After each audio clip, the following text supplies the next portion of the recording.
Ողջույն, եթերում Կիրակին է, ես Սարգիս Հարությունյանն եմ։ Հայաստանի երկրորդ նախագահ Ռոբերտ Քոչարյանը այս շաբաթ հայտարարեց, թե մտադիր է վերստին գալ իշխանության գլխավորելով Հայաստան նախընտրական դաշինքը։ Ասաց, ես չեմ հանգստանա, մինչև նրանք ԿՊ-ն չհեռանա իշխանությունից եւ մենք մտադիր ենք հաղթանակ տանել այս ընտրություններին։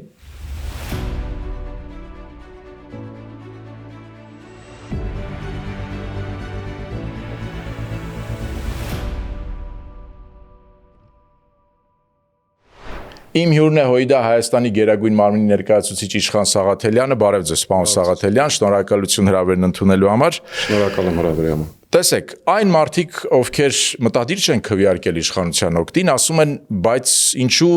Ռոբերտ Քոչարյանը, ասում են, անգամ 2021 թվականի ընտրություններին, արտահերթ խորհրդարանական ընտրությունների ժամանակ 44-օրյա պատերազմից հետո, պարտությունից հետո, երբ իշխող ուժի դիրքերը մեղմ ասած, այսպես բարենպաստ չէին,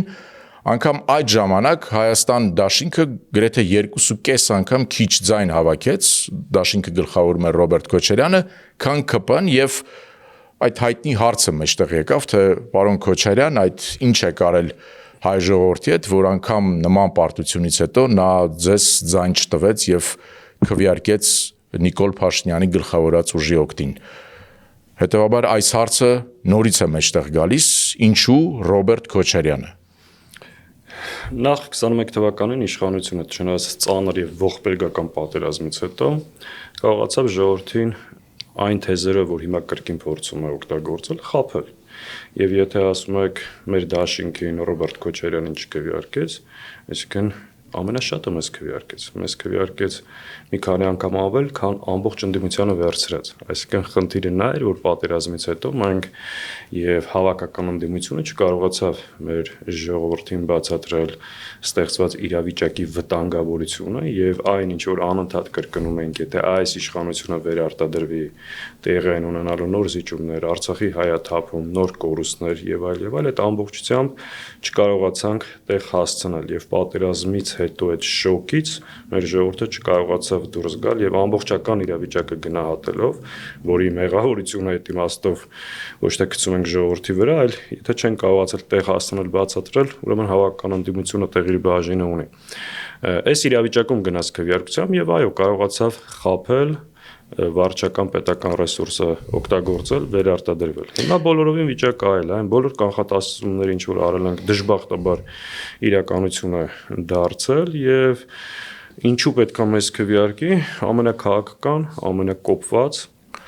իր ծրագրերի մեջ շատ հստակ եւ վերջի 5 տարվա մեջ առաջին գիծ պայքարող հիմնական խոշոր։ Հիմա տեսեք, պարոն Սաղաթելյան, այն մարդիկ, այն ուժերը, ովքեր պետք է ձեր բառերով ասեմ, տեղ հասցնեին, նույն մարդիկ են։ Եթե Ռոբերտ Քոչարյանը Հայաստանի երկրորդ նախագահը 21 թվականին չկարողացավ այդ ուղերձը տեղ հասցնել, որպեսզի մարդիկ քվեարկեն ընդդիմության օգտին, Հայաստան դաշինքը, եթե չեմ սխալվում, մոտ 270,000 ձայն հավաքեց, ինչու եք կարծում, որ հիմա կկարողանաք։ Արդյոք նախ իրավիճակը այլ է, նախ մեր ժողովրդի աչքը բացվել է, իրականում ավելի խորքային հասկացել են ով այս իշխանությունը եւ 5 տարի այդ ուղղությամբ աշխատել ենք, որ ասել ենք մենք մաշեցնելու ենք այս իշխանությանը, այսօրվա իշխանության ռեյտինգը, իրավիճակը եւ մարդկանց վերաբերմունքը այս իշխանությանը, որ գոյություն ունի, նաեւ 5 տարվա աշխատանք։ Կարծում եք նվազել է իշխանության ռեյտինգը, իսկ ընդդիմության ռեյտինգը։ Հավաքական ընդդիմության ռեյտինգը 2 անգամ ավելին է։ Պարոն Սաղաթելյան, Ռոբերտ մեր մասին բոլոր այն խոսակցությունները արդից օգտվելով նաև կարճ պատասխանան, որ մենք նպատակ ենք դրել շեմը հաղթահարելու խնդիր ունենք, ես քիչ առաջ գալիս էի մարզային հանդիպումից։ Այդ պատկերը, այդ դիմավորելու մթնոլորտը եւ մարդկանց էներգիան ու վստահությունը այդ բոլոր հարցերի պատասխանը տալիս է։ Սա կազմակերպված արշավը մեր դեմ իշխանության եւ որոշ ընդդիմադիր շրջանակների կողմից, որին մենք բացարձակ ուշադրություն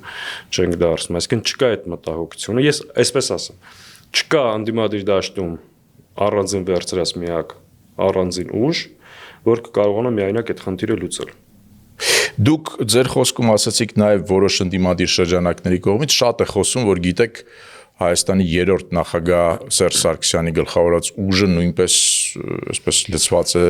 ձեզ քննադատելու, նկատի ունեմ Ռոբերտ Քոչարյանի գլխավորած ուժին քննադատելու, մրցակցություն կա, նրանք չեն ցանկանում, որ դուք ավելի շատ ձայն ստանաք, կա նման իրավիճակ։ Կան շրջանակներ, Չեք ուզում անուններ տալ։ ակնհայտ արշավանը սկսել մեր դեմ, այդ արշավը նոր չի, բավականին երկար ժամանակ է, առնվազն մենք այս պահին չենք ուզում մտնենք այդ թեմաների մեջ, որովհետև կա գլխավոր խնդիր, կա գլխավոր թիրախ, եւ եթե դուք լսել եք, ես մեր համաժողովին շատ ուղիղ հայտարարություն եմ արել, որ մենք ընդդիմադիր դաշտում որևէ թիրախ չունենք, ընդդիմադիր դաշտի բոլոր իրական ընդդիմադիր ուժերը մեր պայքարի այսօրվա եւ վաղվա գործընկերներն են։ Սա չի նշանակում, որ շարունակ մեզ խփելու են եւ մենք չպատասխանենք, բայց այս պահին կենտրոնացած են գլխավոր թիրախի։ Հիմա չեք ուզում պատասխանել, այդ ոչ էլ ուզում եք անուններ տալ։ Այո, որովհետեւ շատ կարեւոր։ Բայց դուք կարծես չհերքեցիք, որ երրորդ նախագահի գլխավորած ուժը։ Տեսեք, անուններ չեմ տալի, չեմ անդրադառնում, եթե անհրաժեշտություն լինի եւ գա այդ պահը կանենք, բայց մենք անկեղծ չենք ուզում մտնենք այդ թեմայի մեջ ու գտնում ենք դա անթույլատրելի։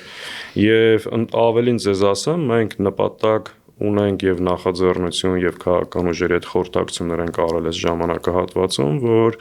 կան գլխավոր կարևոր առաջնային հարցեր, որոնց շուրջ ընդդիմությունը պարտավոր է համագործակցել եւ մենք այդ գծի մեջ ենք։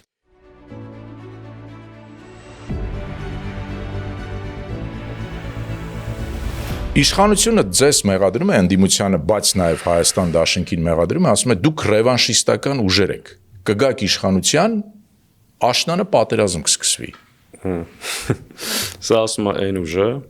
ում ղեկավարման տարիներին տեղանացել 3 պատերազմ։ Այս նույն խոսույթը, երբ որ ասում եմ ես տարբերություն կա 21 թվականի եւ հիմիկվա միջեւ, հենց սրա մասին է խոսք։ 21 թվականի ընտրություններից առաջ այս իշխանությունը մեր հանրությանը ժողովրդին ասել է, ինչ եղել է։ Բերելու ենք խաղաղության դարաշրջան, ապագա կա։ Վերընտրվելուց հետո տեղի է ունեցել 22 թվականին լայնածավալ հարձակում Հայաստանի վրա 200 կիլոմետր քառակուսուց ավել տարածք օկուպացվել է թշնամու կողմից, 200-ից ավել զոհ ենք ունեցել եւ կարևոր ռազմավարական նշանակության դիրքեր այսօր գտնում է Ադրբեջանի հսկողության տակ։ 1 տարի հետո տեղի ունեցել Արցախի հայաթափում, մի քանի 100 զոհ, միայն գաղթի ճանապարհին 6 տասնյակ քաղաքացի է մահացել։ Դրանից հետո 24 թվականին իրականացրել են նոր զիջումներ։ Հետևաբար այս իշխանությունը որևէ իրավունք չունի խաղաղության մասին, ինքը ըստ էության խաղաղության թշնամին է։ Մենք գալիս ենք ոչ թե պատերազմ բերելու, մենք գալիս ենք այդ պատերազմը կանխելու։ Եվ տեսեք, մի հատ պարզ բան գոյություն ունի։ Այն ուժը, ում իշխանության տարիներին 3 պատերազմ է եղել, այսքան զոհեր, ողբերգություններ, մեղադրում է մեզ այն ուժին, ում կառավարման տարիները եղել են Հայաստանի ամենախաղաղ տարիները։ Դուք նկատի ունեք Ռոբերտ Քոչարյանի կառավարման տարիներին։ Պարոն Սաղաթելյան, այո, մաս եք ասում։ Հիմա այդ դեպքում խնդրում եմ ասեք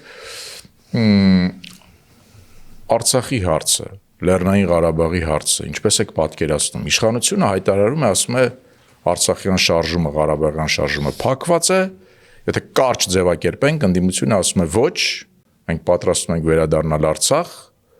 Ոնց եք պատկերացնում այս հարցի։ Դուք ասում եք մենք գալիս ենք ոչ թե պատերազմի համար, մենք գալիս ենք խաղաղության համար, դե խնդրեմ ասեք այս հարցը ոնց եք պատրաստվում լուծել։ Գիտեք, իշխանությունը անընդհատ պրովոկացիաներ է անում եւ փորձում մեզանից փոկել հայտարարություն, որ դրանով մեր ժողովրդին վախեցնի։ Մենք շատ հստակ ինչ ենք ասում։ Մենք ասում ենք Արցախահայերի հավաքական վերադարձի իրավունքը պետք է լինի պետության օրակարգում եւ դա պետք է դարձնենք միջազգային օրակարգ եւ այդ ուղղությամբ պետությունը պետք է սատար կանգնի եւ այս հարցը բարձրաձայնի ու հետապնդի։ Հիմա մեզ ասում են, եթե նման բան անենք, տեղի կունենա պատերազմ կամ դուք պատերազմ եք հրահրում։ Մենք ասում ենք, եթե դուք հիմա այդ հարցից չեք խոսում, երաշխավորված է այդ պատերազմ չլինելու հանգամանքը։ 1, երկրորդը, ով իրավունք ունի փակել Արցախյան էջը, ով իրավունք ունի այլևս ասելու, որ Արցախը հայկական չի, ով իրավունք ունի արցախցիներից այդ վերադարձի իրավունքը խլելու, վերջապես 150,000 մարդ զրկվել է իր սեփական հայրենիքից, տնից, գերեզմանից եւ այսօր Հայաստանի իշխանությունները իրենց վարած քաղաքականությամբ ըստ էության լվանում են Ալիևի արյունոտ ձեռքերը եւ լեգիտիմացնում են ցեղասպանությունը, որ տեղի ունեցել մեր նկատմամբ։ Շատ լավ, հիմա տեսեք, Արցախում դուք ասում եք մենք իրավունքների հարցը միջազգային ատյաններում կբարձրացնենք, առաջ կտանենք այդ հարցը։ Միջազգային ընկալումը Այո, դե հիմա տեսեք 2023 թվականին տեղի ունեցավ այն ինչ դուք, ըստ էության ասում եք ցեղասպանություն, բայց պարոն Սաղաթելյան, միջազգային հանրությունը ոչ Ռուսաստանը, ոչ Արևմուտքը, ոչ Արևելքը ոչ մի ձայն չհանեցին։ Ինչու՞։ Եվ հետեւաբար դուք ո՞նց եք պատկերացնում, եթե դուք գաք իշխանության, պատկերացրեք դուք Հայաստանի արտգործնախարարն եք, ՄԱԿ-ի ամբիոնից ելույթ եք ունենում եւ ինչ։ Ես դա շատ լավ եմ պատկերացնում, բայց ես չէի պատկերացնում, որ այդ էթնիկ զտումից հետո Հայաստանի արտաքին գործերի նախարարը, այսպես կոչված վարչապետը ՄԱԿ-ի ամբիոնից հայտարարեցին եւ որևէ հայտարարություն ունեցան, հիշում եք հայտնի ելույթը, եւ որևէ անդրադարձ չկատարեցին այն էթնիկ զտմանը, հայաթափմանը, որ տեղի ունեցավ Ադրբեջանում։ Այսինքն, ոնց կարելի էր, չկա աշխարհում երկրորդ օրինակ։ Ինչի, այսինքն ձեզ ավելին ասեմ, երբ որ մենք ասում ենք արևմուտքը չի խոսում, արևելքը չի խոսում, հյուսիսը չի խոսում այդ մասին, ես առաջին հարց եմ տալիս, Հայաստանը չի խոսում։ Այս օրերին, վերջին 3 տարվա ընթացքում մենք մեր միջազգային բոլոր հանդիպումների ընթացքում, տարբեր միջազգային ամբիոններում, կազմակերպություններում, երբ որ այս խնդիրները բարձրաձայնել ենք, մեզ հակադարձելու միակ փաստարկը եղել է այն, որ Հայաստանի իշխանությունը մեզ խնդրում է, որ այդ հարցը փակենք, հետեւաբար մենք չենք կարող այդ հարցերը բարձրաձայնենք։ Երբ որ Ֆրանսիայի խորհրդարանը, սենատը, տարբեր կազմակերպություններ դատապարտող հայտարարություններ են անում, Հայաստանի ներկայացուցիչները խնդրում են, որ դադարեցնեն։ Շատ լավ, բայց Նիկոլ Փաշինյանը ընտրված վարչապետն է, ոչ թե այսպես կոչված վարչապետը, պարոն Սաղաթելյան, ես խնդրում եմ, որ վիրավորական արտահայտություններ թույլ տալ։ Վերադառնալով մեր հարցազրույցին, դուք ինչպես եք պատկերացնում հարաբերությունները Ադրբեջանի հետ։ Դուք պատրաստ եք Ալիևի հետ խաղաղության, դուք ասում եք մենք պատերազմի օգտին չենք խոսում, մենք խաղաղության օգտին ենք։ Պատրաստ եք Ալիևի հետ խաղաղության համաձայնագիր կնքել։ Իհարկե պատրաստ ենք, բայց այդ խաղաղության համաձայնագիրը պետք է լինի խաղաղության մասին։ Եվ բոլոր այն տպավորությունը, խոսակցությունը, որ փորձում են ստեղծել, մենք եւ Ադրբեջանի հետ ենք պատրաստ բանակցություններ վարելու, եւ Թուրքիայի հետ։ Եվ այն ժամանակ էլ այդ հարաբերությունները եւ բանակցությունները եղել, բայց մենք մի բան ենք ասում, որ այդ փաստաթուղթը խաղաղության մասին պետք է լինի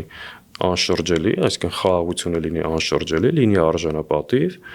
եւ ունենա երաշխավորություն, որ դա նոր պատերազմի չի բերելու։ Եվ այդ փաստաթուղթը չպետք է անտեսի մեր շահերը ամբողջությամբ։ Պարզ բան ես ասում, այն փաստաթուղթը, որ հիմա քննարկում է եւ անունը դրել ենք խաղաղության մասին նախաստորագրված փաստաթուղթ։ Այսինքն ինչպես կարելի է, երբ որ Ադրբեջանի զորքերը գտնվում են քո երկրի ինքնիշխան տարածքում եւ ամրացնում են իրենց դիրքերը, կապիտալ շինարարություն է իրականացնում, երբ որ Արցախի ռազմաքաղաքական ղեկավարությունը եւ Հայաստանի Հանրապետության քաղաքացիները գտնում են Բաքվի բանտում, դու այս իրավիճակում միջազգային մրցանակ ես տանում խաղաղության մասին, փաստաթուղթ ես ստորագրում, հանրությանը խաբում ես ըստեյության, որ խաղաղություն կա, սա ինչքանով է նման խաղաղության, լավ էսպես աս։ Բայց ամեն ինչը, ինչքան է նման խաղաղ։ Բայց իշխանությունից ձեզ կհակադարձեն, ասեն, գիտեք, մենք աշխատանք ենք տանում եւ վերջերս Բաքվի բանտից մենք տեսանք, որ մարդիկ ազատվեցին ու վերադարձան Հայաստան։ Ինչ տարի առաջ էին այդ խոստումը տալու։ Բայց վերջերս ինչի պետք է հայտնվեին Բաքվի բանտում, ինչ էս ամեն ինչ պետք է լիներ, բայց լավ, օքեյ։ Եթե դու գնում ես, հասնում ես Վաշինգտոն, փաստաթուղթ ես ստորագրում եւ մեկ անգամ չես հնչեցնում այդ խնդիրը, չես բարձրաձայնում։ Երբ որ դու ասում ես Ադրբեջանի Հայաստանի միջև այլևս խաղաղությունը եւ ամեն օր շարունակում է Ադրբեջանի կողմից ռազմատենչ հայտարարությունները եւ զորքերը քո տարածքից դուրս չեն բերում, բարձր չէ որ սա խաղաղության մասին չի։ Երբ որ Ադրբեջանից թելադրում են մեզ փոխել մեր սահմանադրությունը եւ խոսում են Հայաստանում 300,000 ադրբեջանցի բնակեցնելու մասին, լավ, այս ամեն ինչին կարելի է անվանել խաղաղություն։ Խաղաղության մասին չի խոսքը, իրենք այստեղ ինչ եմ ուզում ասել, երբ որ մենք այս հարցերը դնում ենք, երբ որ այս հարցերի մասին բարձրաձայնում ենք, տպավորությունն է, որ իշխանությունը խաղաղություն է բերել, իբր մենք էլ դեմ ենք այդ խաղաղությանը։ Ոչ, մենք ասում ենք ժողովուրդ ջան, դա խաղաղության մասին չի, սրա մասին է խոսքը։ Տեսեք, ասեմ ինչու են այդ հարցերը առաջանում, պարոն Սաղաթելյան, որովհետև կարծում եմ Հայաստանում շատերը գիտեն, որ միջազգային հարթակներից խոսել իրավունք իհարկե կարևոր հարց է, բայց նման կերպ հարցեր չեն լուծում ցավոք։ Մեր մոլորակում նման կերպ հարցեր չեն լուծում, օրինակները բազմաթիվ են։ Այո, ես համաձայն եմ։ Եվ հիմա երբ որ մենք ասում ենք, գիտեք, այ Ադրբեջանը մեզնից ուժեղ է, որտեղ ավելի շատ ռեսուրսներ ունի, բայց մենք կխոսենք միջազգային հարթակներից եւ հարցերը կլուծվեն, մարդիկ ասում են կներեք, բայց մենք այդ նախկինում բազմիցս տեսել ենք եւ տեսել ենք, որ այդ ճանապարհը չի աշխատում։ Նա տեսեք, Հայաստանի Հանրապետության առջև դրված բոլոր մարտահրավերները, այդ թվում Արցախայրի վերադարձի իրավունքը, բոլոր հարցերի լուծման ճանապարհը անվտանգ եւ մրցունակ Հայաստան պետք է ստեղծենք։ Մեր պետությունը զարգացնենք, որպեսզի կարողանանք մեր խնդիրները լուծենք։ Երբ մենք ինչ պարզ բան ենք ասում ենք, որ մեր իրավունքներից, նաեւ հետագա սերունդների որևէ մեկ իրավունք չունի հրաժարվելու։ Մենք հասկանում ենք, երբ որ այսօր Ադրբեջանի զորքերը գտնվում է ջերմուկում եւ այս իշխանությունների գործունեության պատճառով Վարդենիսում, Սյունիքում, այս իրավիճակում խոսել, որ 6 ամիս հետո Արցախը հետ են բերելու, դա իրավիճակի մասին ամբողջական գնահատական չի, չէ՞։ Դուք անկեղծ պատրաստ եք ասել, որ գիտեք, մենք չենք պատրաստվում այս վիճակում Արցախը հետ բերել, որովհետեւ չենք կարող։ Մենք ես շատ պարզ եմ ձևակերպում, ես իմ բառերով ձևակերպում։ Խնդրեմ։ Ես ասում եմ, որ իրավիճակը բարդ է։ Ես ասում եմ, որ այո, մեր բանակի կազմակերպելն ներքին համերաշխության հասարակության համախմբման հարց գոյություն ունի, երկրում մթնոլորտը փոխելու խնդիր ունի, Ադրբեջանի զորքերը գտնվում են մեր ինքնիշխան տարածքում, աշխարհակաղակական բազմաթիվ հարցեր կա, այո, մեր երկիրը այս իրավիճակում եւ այս պայմաններում ի վիճակի չի մտնելու պատերազմի եւ մեր նպատակը այսօր երկիրը արկածախնդրությանը տանելը չի, բայց անմիջապես ստորակետ եմ դնում եւ ասում եմ, սրանով հանդերձ մենք մեր իրավունքներից չպետք է հրաժարվենք։ Եվ այո, Արցախ վերադառնալու իրավունքը մեր իրավունքն է։ Այո, ցեղասպանության միջազգային ճանաչումը մեր իրավունքն է եւ որևէ մեկին թույլ չենք տալու հրաժարվել։ Այո, Հայաստանի անկախության հռչակագիրը մեր սահմանադրությունից թույլ չենք տալու հանեն, որովհետեւ դա մեր պետության ծննդականն է։ Սրա մասին է խոսքը։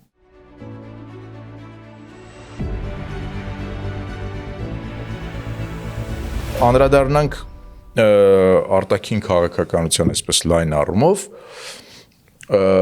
շատերը քննադատում են Հայաստան Դաշինքին, նաև ասում են, գիտեք, ռուսամետ ուժ է, Ռոբերտ Քոչարյանը ռուսամետ գործիչ է, Դաշնակցությունը ռուսամետ ուժ է, կգան իշխանության, Ռուսաստանի ազատությունը Հայաստանում էլի կաճի, մենք տեսանք դա ինչի հանգեցրեց։ Դուք ո՞նց եք պատկերացնում հարաբերությունները Մոսկվայի հետ, Եվրամիության հետ, Վաշինգտոնի հետ։ Նախ ամենամեծ կեղծիկը, որ մենք ռուսական ուզենք, ասենք Դաշնակցությունը ոնց կնա։ Մենք հայամետ ենք։ Մեր նպատակը, մեր ժողովուրդն է, մեր պետությունը։ Բայց երբ որ մենք մարդկանց ասում ենք ստեղել ճիշտը որն է, իրականությունը որն է, ստեղել մեզ փորձում են պիտակներ կպցնել։ Իրականում մենք ինչ ենք ասում։ Մենք ասում ենք, որ այո, Ռուսաստանի հետ պետք է ունենալ ռազմավարական դաշնակցային հարաբերություններ։ Եվ չենք կարող մենք հաշվի չառնանք Ռուսաստանի նման գերտերությունում շահերը տարածաշրջանում ներկայությունը լավ ճիշտ բառն ասել չօգտագործեն այլ կերպ ներկայությունը տարածաշրջանում մեր ռազմավարական պայմանագիրը ռուսական բազայի ներկայությունը Հայաստանում հայ-թուրքական սահմանի ներկայությունը տնտեսության կախվածությունը ԵԱՏՄ-ի մասնակցությունը ՀԱՊԿ-ը որը սառեցրել են ու նաև մեր դարերի պատմությունը Այս ամեն ինչը հաշվի առնելով, այո, մենք շատ հստակ եւ ուղիղ ասում ենք Ռուսաստանի հետ պետք է ունենալ ռազմավարական դաշնակցային հարաբերություններ։ Այդ հարաբերություններում ունենք, հիմա չունենք։ Այդ հարաբերություններում հիմա կա խոր անվստահություն եւ կա շատ հստակ հետեւողական քայլեր ու գործողություններ Ռուսաստանին փոխարինել ոչ թե արևմուտքով, այլ ուղիղ Թուրքիայով։ Կներեք, պարոն Սաղաթելյան, 23 թվականին Արցախում միայն ռուսական ուժեր էին Հայաստանի բանակը չկար ռուսական ուժերը դուրս եկան, մինչև դուրս գալը։ Մենք տեսանք ինչ եղավ Ադրբեջանը ռազմական գործողություններ սկսեց Լեռնային Ղարաբաղի դեմ 23 թվականին։ Ռուսական ուժերը անգամ մի կրակոց չարձակեցին, չնայած իրանք այնտեղ խաղաղապահ գործունեություն պետքա ծավալեն, խաղաղապահ առաքելությամբ էին։ Արցախահայերը դուրս եկան, հետո ռուսական ուժերն էլ մի քանի ամիս անց դուրս եկան, ոչ մի խնդիր ոչ ունեցան Ադրբեջանի հետ։ Հիմա այս պայմաններում, երբ որ դուք ասում եք, գիտեք, Ռուսաստանի հետ մենք պետք է ունենանք դաշնակցային հարաբերություններ, կներեք, մեզ մոտ հարցեր են առաջանում։ Խնդրեմ, պատասխանեմ ձեր հարցերին։ Խաղապաների գործունեությունը ինչ որ տեղ ունեցավ, բնականաբար անընդունելի էր, բայց այստեղ ամենակարևոր խնդիրը որն է, որ մինչև խաղապաները Հայաստանի Հանրապետությունը հրաժարվեց Արցախի պաշտպանությունից։ Թողենք Հայաստանի Հանրապետությանը, վատն էր Հայաստանի Հանրապետությունը, ինչու ռուս խաղաղապահները չարձագանքեցին, չէ՞ որ դա իրենց պարտականությունն էր։ Ռուս խաղաղապահներին մեջը Նիկոլ Փաշինյանը Արցախը ճանաչեց Ադրբեջանի մաս։ Այդ ժամանակ արդեն հարցը ավարտվեց։ Ինչու՞, որովհետև այդ ժամանակ Ադրբեջանը ինչ էր ասում հենց նույն Ռուսաստանին։ Դրա մասին եղել է հրապարակային հայտարարություն։ Պարոն Սաղաթելյան, Ռուսաստանի նախագահը ինքն էր ասում, որ Լեռնային Ղարաբաղը Ադրբեջանի մասն էր։ Երբ ինչ էր ասում, այսինքն դա ինքը բազմիցս հայտարարել է, որ Ռուսաստանը միշտ դիտարկել է Լեռնային Ղարաբաղը որպես Ադրբեջանի մաս, եւ նաեւ այդ պատճառով Ռուսաստանը չմիջամտեց 20 թվականի պատերազմին։ Ռուսաստանի բոլոր պաշտոնական բացատրությունները հայտնի բան կա, չէ՞ դրա մասին։ Նա էր, որ Նիկոլ Փաշինյանը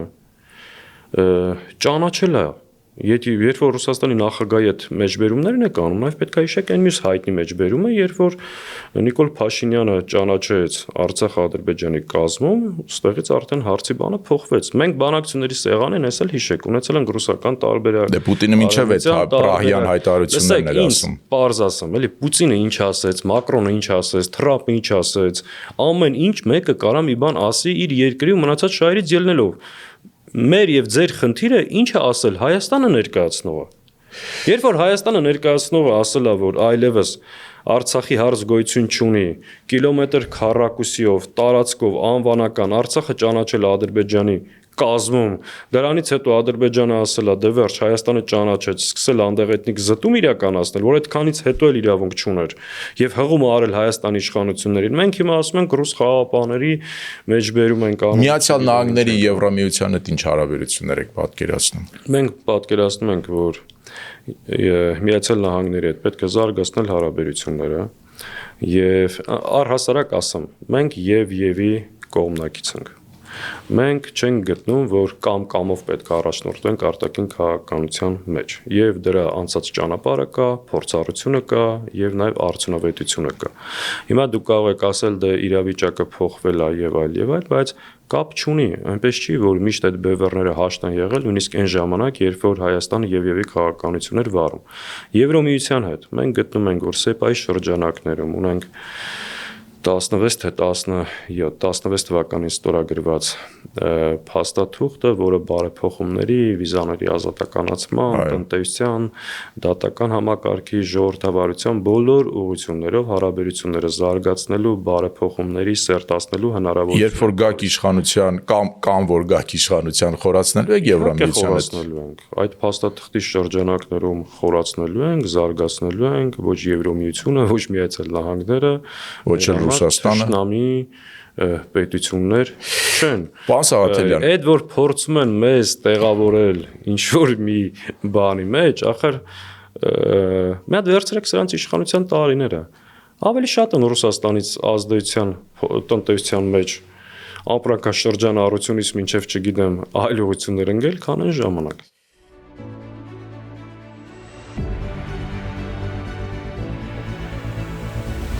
Դուք ինչ սցենար եք քննարկում, երբ որ հավաքվում եք այդպես գաղտնի խորհրդակցությունների ժամանակ, պարոն Քոչարյանի գլխավորությամբ կամ, չգիտեմ, ձեր այսպես նեղ շրջանակով ասում եք, դե հասկանալի է ընտրություններին հավանաբար այսպես 50%-ից 50+ձայն չենք հավաքի, բայց մենք մի քիչ կհավաքենք Սամվել Կարապետյանի գլխավորած ուժը, մի քիչ կհավաքի Գագիկ Ծառուկյանի գլխավորած ուժը կհավաքի, ասենց երեքով կմիավորվենք ու ԿՊ-ին կզրկենք իշխանությունից։ Սա է գլխավոր սցենարը։ Գիտեք, մենք շատ པարզ հրապարակային ասել ենք այդ մասին։ Մենք ինչ ենք ասել, ասել ենք, որ մեկ քաղաքական ուժ միայնակ չի կարող այս խնդիրը լուծել։ Եվ ընդդիմության համագործակցություն այս հարցում անխուսափելի է։ Եվ մենք ասել ենք դա շատ པարզ, շատ բաց, շատ անկեղծ, եւ այո, կարծում ենք, որ այս իշխանության վերարտադրությունը կանխելու համար դա անխուսափելի է։ Եթե որևէ ընդդիմադիր ուժ կարողանա միայնակ գնալ իշխանությունը ձևավորել, շատ լավ, այդ հարցը կփակ։ Մինչև ընտրությունները կներեք, որ ընդհատում եմ ձեզ, պայմանավորվածություն ունեք Սամվել Կարապետյանի եւ Գագիկ Ծառուկյանի, որ գիտեք, մեկի հետ պայմանավորվածություն չունենք եւ անիմաստ է այդ հարցը հիմա քննարկել, որովհետեւ հիմա հաճախ ընդդիմությանը նաեւ sense շատ ուղիղ այսպես ասած դեմ են տալիս, ասելով դե ասեք դու կմիանաս, բա դու կմիանաս, այս հարցերը հիմա շատ արհեստական են։ Այդ մեր ժողովուրդն է իրականում որոշելու ով ում է միանալու ընտրությունների արդյունքով։ Մեր բանաձևը հստակ է։ Եթե մեր համագործակցությունից է կախված լինելու այս իշխանության վերարտադրության կանխումը, մենք համագործակցելու ենք շեմը հաղթահարած ընդդիմադիր ուժերի հետ։ Բոլորի հետ նորմալ է, հա։ Բոլորի հետ։ Դե առնվազն իրական ընդդիմադիր ուժերի հետ։ Ովքեր են ձեր, որոնք են այդ տեսեք, հիմա որ անուններ դե ասեք որ մարդ ես ասեմ մենք պատրաստ ենք Սամվել Կարապետյանի, Գագիկ Ծառուկյանի եւ Գագիկ Ծառուկյանի այսօր Հայկ Մարությանը ասել է ասենց անվանական ես չեմ համագործակցելու, թող մոտ շեմը հաղթահարի, նոր համագործակցության հիմա ուժեր կան,